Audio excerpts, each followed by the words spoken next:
Sir. Yes, sir. Okay تو formally ہم class continue کرتے ہیں. تو ہمارا جو پہلا لیکچر تھا دیٹ واز ریلیٹڈ ٹو آپ کی جو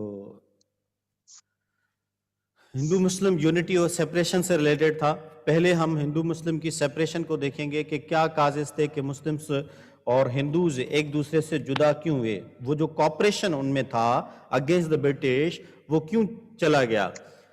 ایک وجہ تھی آپ کی اردو ہندی کنٹروورسی اور دوسرا تھا پارٹیشن آف بنگال. ان دو ایشوز کی وجہ سے ہندو مسلمز میں ایک ڈس یونٹی کریٹ ہوئی. لکھتے ہیں کہ اردو ہندی کنٹروورسی کیا ہے. اردو جیسے کہ میں نے اپنا نام لکھا تھا دلدار علی, اور ہندی میں جیسے میں نے لکھا تھا اپنا نام, تو اس کو یاد کریں اور آپ ایگزام میں لکھیں گے تو you will get good impression. تو یہ ہے کہ یہ آپ کا اردو پرشین اسکرپٹ ہے اور یہ دیوناگری اسکرپٹ میں لکھی جاتی ہے, کیونکہ آپ کی اردو جو ہے وہ ہندی, ہندوستانی, لکھنوی اور شاہ جہانی اس کے نام ہیں. تو یہ ایکچولی ایک ہندی لینگویج کی ہی فارم ہے جسے ہم برج بھاشا کہتے ہیں. تو سنسکرت کی 4 بھاشاؤں میں سے ایک بھاشا برج بھاشا ہے جو بعد میں آپ کی ڈیولپ ہوتی ہوئی یہ برج بھاشا جو ہے آج ہمارے پاس اردو میں اویلیبل ہے. ہوا کیا کہ 1867 میں بنارس میں بابو شیوا پرساد, مدن موہن مالویہ اور کچھ اور ہندو لیڈرز نے پروٹیسٹ کیا اردو کے اگینسٹ میں. دے ور ڈیمانڈنگ کہ آپ کی جو کورٹ لینگویج ہے, جو کورٹ یا آفیشیل لینگویج جو ہے وہ ہماری سرکاری زبان جو ہے وہ بنارس کی وہ ہونی چاہیے Hindi. So they requested Hindi to be replace with Urdu, Urdu کے ساتھ اس کو ریپلیس کیا جائے. And on this occasion, Muslims threatened by the demand of Hindus, and they went to protect Urdu language as their cultural and linguistic priority. And Sir Syed Ahmad Khan اس وقت Muslims کے بڑے leader تھے اور انہوں نے Mohammedan Anglo oriental school, پھر بعد میں کالج, اور پھر 1920 میں یونیورسٹی بھی بنی. تو آج یہ آپ کے علی گڑھ میں یونیورسٹی بھی ہے, علی گڑھ یونیورسٹی کے نام سے فیمس ہے. پھر انہوں نے 2 کام کیے. ایک 1964 میں ایک سائنٹیفک سوسائٹی بنائی. اس سوسائٹی کا پرپس کیا ہوتا تھا کہ جو آپ کا لٹریچر ہوتا تھا فرام انگلش ٹو اردو یہ ٹرانسلیٹ کیا کرتی تھی, اور پرپس کیا ہوتا تھا کہ ان بکس کو جو انگلش ہیں ان کو ٹرانسلیٹ کر کے اردو میں ٹرانسلیٹ کیا جائے تاکہ زیادہ سے زیادہ لٹریچر جو ہے وہ اردو میں پایا جائے اور لوگ اردو لٹریچر کو پڑھیں. تو اس سے کیا ہوگا, لینگویج پروموٹ ہوگی. دین سیکنڈ جو کام انہوں نے کیا تھا وہ تھا آپ کی TNT. اس وقت جو کمشنر تھے ولیم شیکسپیئر, ان سے جب یہ بات کر رہے تھے تو تب انہوں نے ان سے کہا کہ آج میں دیکھ رہا ہوں کہ سر سید آپ جو ہے نا بات کر رہے ہیں تو آپ مسلمس کی بات کر رہے ہیں. پہلے آپ ہندو اور مسلمان دونوں کی بات کیا کرتے تھے, آج صرف آپ ایک بات کر رہے ہیں, ایک قوم کی بات کر رہے ہیں. یعنی کہ آپ 2 قوموں کی وہ ذکر کر رہے تھے, ایک ہندو اور دوسری مسلمز. تو اس طرح ایز اے رزلٹ جو ہے 2 نیشن تھیوری جو ہے وہ ایمرج ہوتی ہے آپ کی 1868 میں. اینڈ اس طرح پھر مسلمز کی یہ تھیوری پھر چلتی رہی جب تک کہ ہم آزاد نہیں ہو گئے. اوکے جی, کیمبل جانسن جو ہے یہ بنگال میں تھے گورنر. انہوں نے بنگال میں سب سے پہلے اردو پر جو پابندی لگی وہ 1871 میں بنگال میں لگی, اور انہوں نے اردو پر پابندی لگائی تھی. اور اس کے بعد پھر یو پی میں 1900 میں اینتھونی میک ڈونل آئے تھے جو گورنر بنے یو پی کے, اور پھر انہوں نے اردو کو وہاں سے اسکریپ کر دیا اور اس کی جگہ پر آ گئی ہندی. تو اس طرح کیونکہ وہ اینتھونی میک ڈونل اینٹی مسلم تھے تو انہوں نے اردو کو جو ہے وہ ریپلیس کر دیا. اور اس کے پروٹیسٹ میں پھر محسن الملک تھے جو کہ سیکرٹری تھے علی گڑھ کالج کے, جو کہ سر سید احمد خان نے بنایا تھا, محمدن اینگلو اورینٹل اسکول. پھر یہ بعد میں جب کالج بنا تو تب اس دور میں یہ کالج تھا, کیونکہ یہ 1900 کی بات ہے اور یہ یونیورسٹی بنی ہے 1920 میں. تو 1900 میں یونیورسٹی بننے سے 20 سال پہلے محسن ملک نے اس کے اگینسٹ پروٹیسٹ کیا تھا، اور پھر ان کو اینتھونی میکڈونلڈ نے کہا تھا کہ میں آپ کو جو آپ کی جو کالج ہے محمد اینگلو اورینٹل کالج، اس کی جو فنڈنگ ہے وہ میں روک دوں گا. تو کیونکہ فنڈنگ رک جاتی اس وجہ سے انہوں نے ریزائن کرنا پسند کیا، لیکن اردو کا تحفظ نہیں چھوڑا انہوں نے، اور اسی لیے انہوں نے اردو ڈیفنس ایسوسی ایشن بھی بنائی تھی اردو کی پروٹیکشن کے لیے. لیٹس سی کہ آج جو ہمارے پاس جو پاکستان کا کانسٹیٹیوشن، فرسٹ کانسٹیٹیوشن جو آیا، اس میں اردو ہماری قومی زبان تھی. پھر بقائے جو ہمارے 3 کانسٹیٹیوشن 1962 اور 1973 والے کانسٹیٹیوشن، ان تینوں میں بھی ہماری جو ہے وہ نیشنل لینگویج آپ کی اردو ہی رہی. تو ایک تو پوائنٹ یہ ہے جہاں پر ہماری سیپریشن ہوتی ہے. ٹھیک ہے جی. لیٹس سی کہ سیکنڈ جو کاز تھا ہندو مسلم سیپریشن کا، وہ تھا آپ کا پارٹیشن آف بنگال. ایکچولی کیا تھا کہ یہ بہت بڑا صوبہ تھا، اور 189 جو ہے ملین اسکوائر کلومیٹر کے قریب جو ہے اس کی ایریا تھا. اور جو کمیونیکیشن تھی، کیونکہ صوبہ بہت بڑا تھا تو کمیونیکیشن جو ہے وہ لمیٹڈ تھی، اور ایک گورنر جو ہے پورے پروونس کو کنٹرول نہیں کر پاتا تھا، اور لینگویج کا بھی ڈیفرنس تھا وہاں پر. And then British wanted to impose, یعنی کہ لارڈ کرزن جس کو ہم کہتے ہیں، تو کرزن چاہتے تھے کہ یہاں پر ڈیوائڈ اور رول کی پالیسی انیشیٹ کیا جائے، تاکہ ہندو اور مسلمانوں میں تفرق ہوگا تو پھر برٹش جو ہے وہ دونوں کے اوپر اپنا کنٹرول رکھ سکتی ہے. پھر اسی دور میں کیونکہ آپ کا بنگال جو ہے، اب دیکھیں پاکستان کی جو ہماری مسلم لیگ تھی وہ بھی آپ کی بنگال میں بنی تھی، ڈھاکہ میں. ٹھیک ہے جی. تو یہ جو ہے آپ کا ڈھاکہ وغیرہ یہ بڑے امپورٹنٹ تھے. بنگال بڑا امپورٹنٹ تھا، یو پی بڑا امپورٹنٹ تھا، کیونکہ یو پی میں ہی آپ کی علی گڑھ بنی ہوئی تھی، اور یو پی میں ہی آپ کی علی گڑھ بنی ہوئی تھی، اور اس کے جو ہے آپ کے اردو کو بھی یو پی میں ہی ختم کر دیا گیا، اور اسی طرح پھر آپ کے بنگال میں بھی اردو کو ختم کر دیا گیا. تو یہ یہاں پر نیشنلسٹ جو قوم پرست لوگ تھے وہ بہت زیادہ تھے، اور وہ برٹش کے اگینسٹ میں پروٹیسٹ کرتے تھے.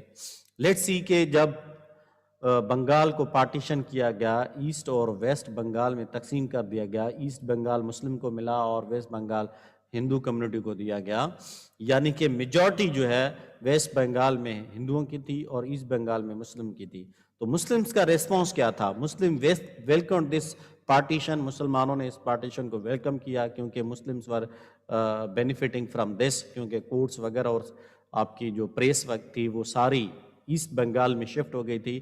ہندو جو ہے اس سے مطمئن نہیں تھے، کیونکہ ان کی جو ایڈمنسٹریٹو سیٹ اپ تھا وہ تو چلا گیا ایسٹ بنگال میں، اس وجہ سے وہ خوش نہیں تھے، اور انہوں نے پھر اس کے اگینسٹ میں جو موومنٹس تھیں وہ بھی چلائی تھی، یہاں تک کہ انہوں نے جو وائس رائے تھے ان پر بھی اٹیک کیا تھا. دین فائنلی یہ پروٹیسٹ چلتے رہے، اور پھر کیا ہوا کہ 1911 میں 12 دسمبر 1911 کو کنگ جو برطانیہ کے تھے کنگ جارج 5، جب وہ آئے تو انہوں نے ایک دہلی میں دربار سجایا گیا. اس کا پروٹیسٹ کرنے والے تھے انڈینز اور ہندو پروٹیسٹ کرنے والے تھے، اور تھریٹ یہ تھا کہ ان لوگوں نے تو بم بھی لگایا تھا لارڈ کرزن کی کے اوپر اس کے دور میں، اور خطرہ یہ تھا کہ یہ کنگ کے ساتھ کچھ کر نہ دیں. تو اس وجہ سے پھر کنگ نے ان سے لارڈ کرزن نے ان سے سیٹلمنٹ کی تھی، اور پھر ان کو کہا گیا تھا کہ ہاں یہ آپ کا پارٹیشن جو ہے وہ اینل کر دیا جائے گا. تو 12 دسمبر 1911 کو دہلی میں اس پارٹیشن کو اینل کر دیا گیا، منسوخ کر دیا گیا، یعنی کہ جیسے پہلے بنگال تھا ویسے ہی بنگال چھوڑ دیا گیا، یعنی کہ یہ جو ایسٹ اور ویسٹ کا جو پارٹیشن تھا وہ ختم کر دیا گیا. اب صرف بچ گیا ایک بنگال، جیسے کہ وہ پہلے تھا ویسا ہی بنگال رہا. ٹھیک ہے جی. چلے جی نیکسٹ ہم دیکھتے ہیں پھر ایک اور فیز آتا ہے اگین ہندو اور مسلم سے درمیان یونٹی کا فیز. یہ بھی دو چیزوں کی وجہ سے آتا ہے. جیسے دو چیزوں کی وجہ سے ان کی سیپریشن ہوئی، اسی طرح دو امپورٹنٹ پوائنٹس ایسے ہیں جہاں پر یونٹی دکھائی دیتی ہے ہمیں ہندو اور مسلم کمیونٹی کے درمیان ان دا برٹش انڈیا. دیکھتے ہیں کہ لکھنؤ پیکٹ کیا ہے. 1916 میں لکھنؤ میں یہ سائن کیا گیا تھا. آپ دیکھیں کہ اس کے کازز کیا تھے. ورلڈ وار ون جو ہے وہ آپ کی 1914 ٹو 1918 چلتی ہے. اس ورلڈ وار میں ضرورت ہے برطانیہ کو ہندوستان کی فوج کی.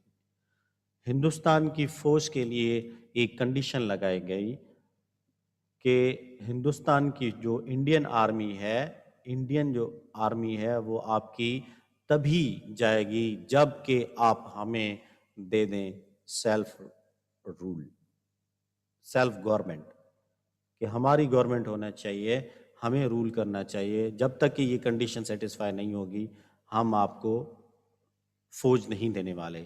تو اس کنڈیشن پر برطانیہ ایگری ہوئی اور انہوں نے کہا کہ ٹھیک ہے ہم آپ کو سیلف گورنمنٹ دینے کی کوشش کریں گے. ایز اے ریزلٹ اسی ٹائم پہ آپ کی home rule league Annie Besant کی ایک موومنٹ چل رہی تھی ہندوستان میں، جو کہ ڈیمانڈ کر رہی تھی آپ کے سیلف رول کی، سیلف گورنمنٹ کی ڈیمانڈ کر رہی تھی کہ برٹشرز ہی گورنمنٹ چلا رہے ہیں. جیسے ہم نے جو ایکٹس ہم نے پڑھے تھے ان ایکٹس میں ہم نے دیکھا تھا کہ آپ کے جو گورنر تھا، جو وائس رائے تھا، اسی کی ایک کیبنٹ بنائی جاتی تھی. لیجسلیٹو کاؤنسل کے ذریعے کچھ انڈینز کو بھی نومینیٹ کیا جاتا تھا، لیکن براہ راست انڈین کی کوئی گورنمنٹ نہیں ہوتی تھی. ٹھیک ہے جی. تو اور دوسرا ایشو یہ تھا کہ 1909 میں آپ کے جو منٹو مولے ریفارم آیا اس میں آپ کے سیپریٹ الیکٹوریٹ کی ڈیمانڈ جو 1906 میں مسلمز نے کی تھی سملا ڈیپوٹیشن کے ٹائم پر، وہ تو ایکسیپٹ ہو گئی، لیکن انڈین نیشنل کانگریس اس وقت بڑی پولیٹیکل پارٹی تھی اور وہ اس چیز کو ایکسیپٹ نہیں کر رہی تھی. اب جیسے ہی لکھنؤ پیکٹ ہوتا ہے تو اس لکھنؤ پیکٹ میں یہ آبجیکٹ بنایا جاتا ہے کہ پہلے تو ہمیں چاہیے سیلف رول. ٹھیک ہے جی. اور دوسرا پوائنٹ یہ ہے کہ Indian National Congress agreed to separate electorate, تو وہ سیپریٹ الیکٹوریٹ سے ایگری کیا تھا انہوں نے. دین اس لکھنؤ پیکٹ کا نتیجہ کیا نکلتا ہے؟ ہندو اور مسلمانوں کے درمیان یونٹی. یعنی کہ 1916 سے لے کر 1924 تک آپ دیکھیں گے کہ ہندو اور مسلمز کے درمیان یونٹی رہی ہے.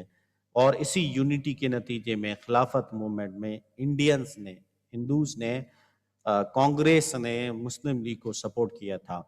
اوکے جی. اسی سیشن میں لکھنؤ کے پیکٹ کے اسی سیشن میں انڈین نیشنل کانگریس کے جو 1907 میں سورت کے مقام پر جو ان کا سیشن ہونے والا تھا وہاں پر کانگریس دو حصوں میں تقسیم ہو گئی تھی، ماڈریٹ اور ایکسٹریمسٹ میں. تو لکھنؤ پیکٹ ایک وجہ بنتی ہے پھر سے کانگریس کو اسٹرینتھن کرنے اور یونائٹ کرنے میں. اوکے جی. اس میں آپ نے دیکھا کہ یہاں پر وہ سیلف گورنمنٹ کی ڈیمانڈ کر رہے تھے، سیلف روٹ کی ڈیمانڈ کر رہے تھے، تو مسلمز کو سیلف روٹ دیا گیا ان دا فارم آف ڈائرکی کی شکل میں ایک رول دیا گیا. ویسے دیکھیں سپوز ایک پروونس اے ہے تو اس پروونس کو ایک گورنر چلاتا تھا، لیفٹیننٹ گورنر چلاتا تھا جو کہ برٹشر ہوتا تھا. ٹھیک ہے جی. اب برٹشر چلاتا تھا. اب کیا تھا، جب ڈائرکی آئی تو ایک پروونس ہے تو اب اس کو دو لوگ چلائیں گے، ایک آپ کا گورنر اور دوسرا ایک انڈین الیکٹڈ منسٹر. تو انڈین کیبنٹ جو انڈین ہوں گے وہ بھی اس کو چلائیں گے. اب یہاں پر صرف برٹشر نہیں بلکہ انڈینز بھی گورنمنٹ کے افیئرس میں ان کا بھی رول تھا. اب کچھ ڈپارٹمنٹس انڈینز کو بھی دیے گئے تھے، کچھ ریزروز تھے، کچھ ٹرانسفر تھے. جو ریزرو سبجیکٹ تھے وہ گورنر ہینڈل کرتا تھا اور جو ٹرانسفر سبجیکٹ تھے وہ آپ کا انڈین منسٹر ہینڈل کرتا تھا. Okay ji. As a result of Lucknow pact Indian National Congress INC supported Khilafat movement. انہوں نے مسلمز کو خلافت موومنٹ میں سپورٹ کیا. اینڈ